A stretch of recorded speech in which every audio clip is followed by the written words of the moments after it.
All righty, a Tirade Tuesday is kicking off. Let's start off in Lewisburg and go to John. Hello, John. Good morning. What's your tirade?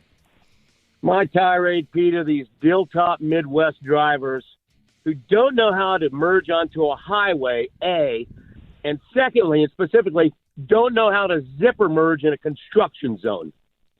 And they move over to the lane that's going to be closed 2 miles down the road, try to cut people off instead of everyone just spacing out and merging in.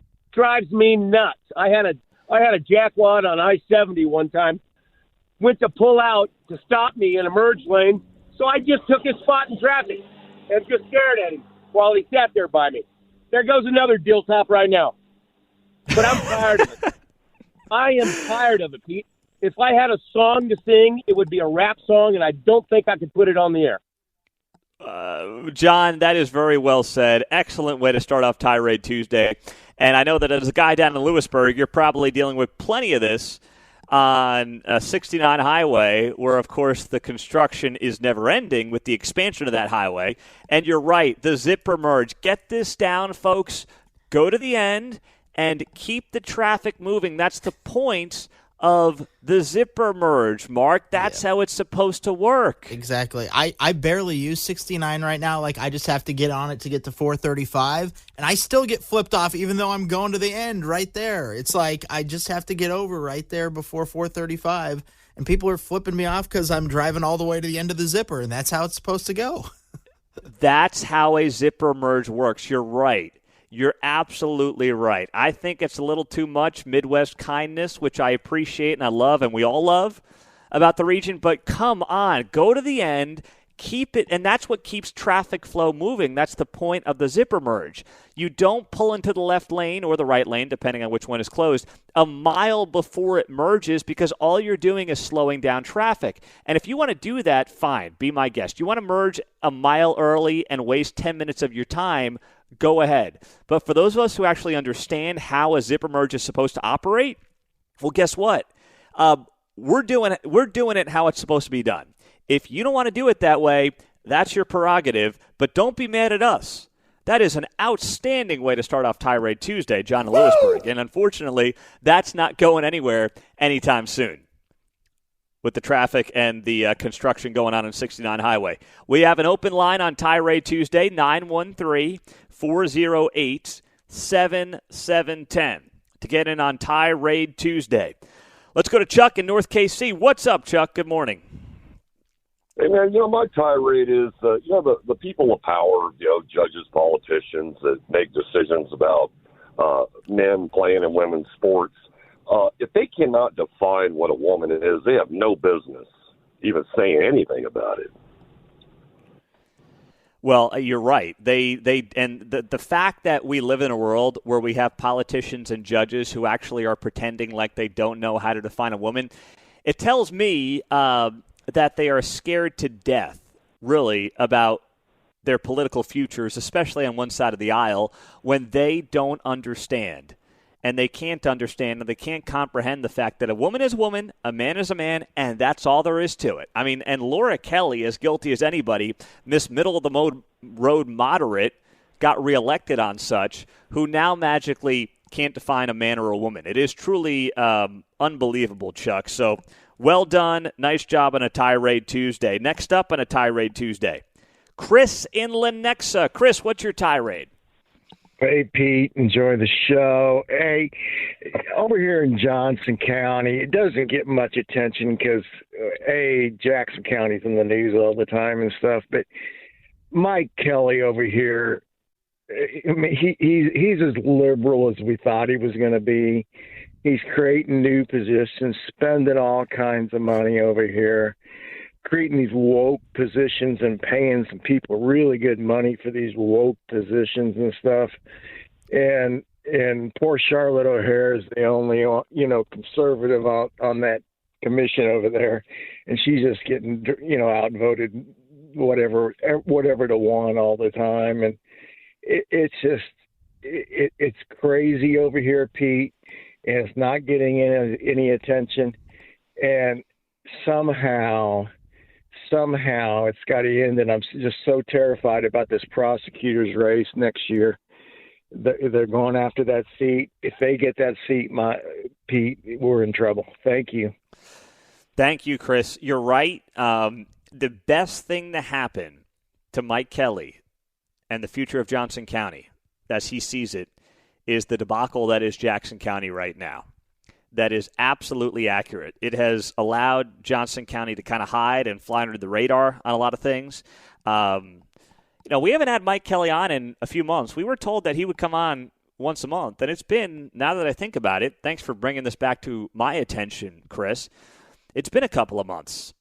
So we got to get Mike Kelly back on this show as soon as we can, because you are absolutely right. There's been a lot of things quietly happening under the radar in Johnson County, and when you look at it, it's like now the Kansas City Star is not going to talk about it because the Kansas City Star is happy that those things are happening. They don't want to bring attention to them. But yes, there is certainly some woke things happening at the county commission level in Johnson that have got to be brought back to the attention of the folks. So nice job there, Chris. Well done. 913-408-7710 on a Tirade Tuesday. We've got an open line for you to get in on a Tirade Tuesday here on KCMO Talk Radio. Kathy is in Gladstone. Kathy, what's your tirade? Good morning.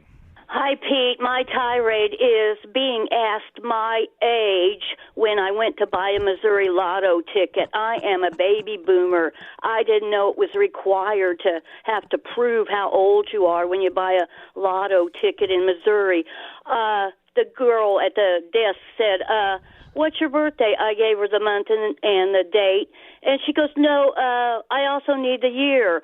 Well, guess what, sister? I am old enough to buy a lottery ticket. I'm a baby boomer. Well, there's just been too many minors buying them. How is that my fault, state of Missouri? That's not my fault and not my job to patrol it. I've been buying lottery tickets for a long time. If you can't see the gray hair, the bags, and the wrinkles, I think you need a new pair of glasses, and so do you, Missouri Lottery. Thanks, Pete. Bye-bye. Thank you, Kathy. That is outstanding. There's two ways to take those, right, when you get asked. I'm at the point now as a millennial in life where I get flattered when I get asked for ID because I'm like, oh, right, maybe they think I'm 15 years younger than I am. I'm kind of in that phase of life. But I'm with you where when I get to Kathy's age, I'm just going to be pissed off because you're making me stick my hand into my back pocket and do things I don't need to do. It's like, look at me, look at the wrinkles, look at the grays, look at the bags under my eyes. Although maybe, since Kathy was talking about it being a young person at the register, since you can be whatever gender you want, why can't you be whatever age you want? Kathy whips out her ID and it says that she's 17 years old, and it's like, sorry, you can't buy this. I don't know. I mean, who knows what the kids are thinking these days? Well done. Tirade Tuesday. Let's go to Mike up north. Mike, what's your tirade? Go.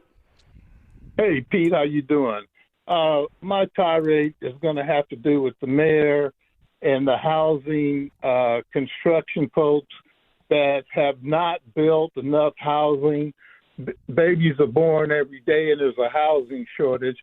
And these landlords and people are selling these raggedy-ass homes for $200,000 and $300,000, and they're just not worth it.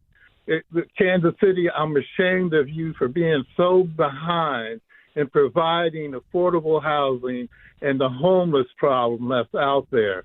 And so they need to get it together. There's always some excuse that's blamed on COVID why they're claiming they don't have the wood, or they don't have this, or they don't have that. And I'm just sick of them lying. And basically, it's allowed the landlords to just charge you whatever they want. And that's why the prices are going up. And you know what's not going up? It's my doggone check. And I'll leave it at that. Beautiful, Mike. Thank you very much on a Tirade Tuesday. Let's continue on a Tirade Tuesday. Go to Homer in Kansas City. Homer, let it rip. What's your tirade? Oh, Pete, I'm so tired. I'm so tired of these worthless politicians. I want to know, is there some sort of an ordinance or bylaw where we can add multiple names, like a 2-for-1 name on the recall list. So when they go with Frank, well, I call him Frank. They're both together, Frank Lucas and Quentin White. and can we put them on? Can we get the bang for our buck and put them both on the recall list? You talk about two worthless politicians, and that's why they're one of the same. Quentin White or Frank Lucas. It's one of the same. and that's what I think we ought to do: save some money, put them on there, maybe get some of that $13,000 back for the security detail for Quentin White to go to the Super Bowl game. Oh, my God. Thank you, Homer. Thank you very much. So you want the recall to not just be Frank White. You want it to be Quentin Lucas, or as you said, Frank Lucas and Quentin White.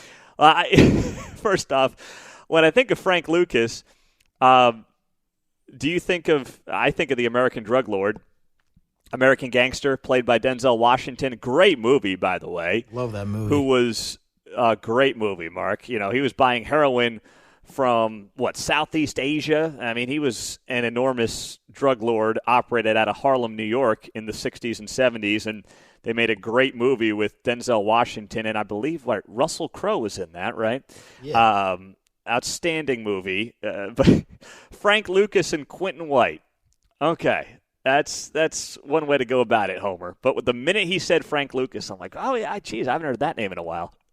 What a Tirade Tuesday. Outstanding work by all of you. Diverse set of topics, diverse set of issues, diverse set of tirades. I like that. And I mean diversity in ideas, not diversity in who we were knocking or who you were tirading against based on their skin color and gender and sexual orientation and things like that.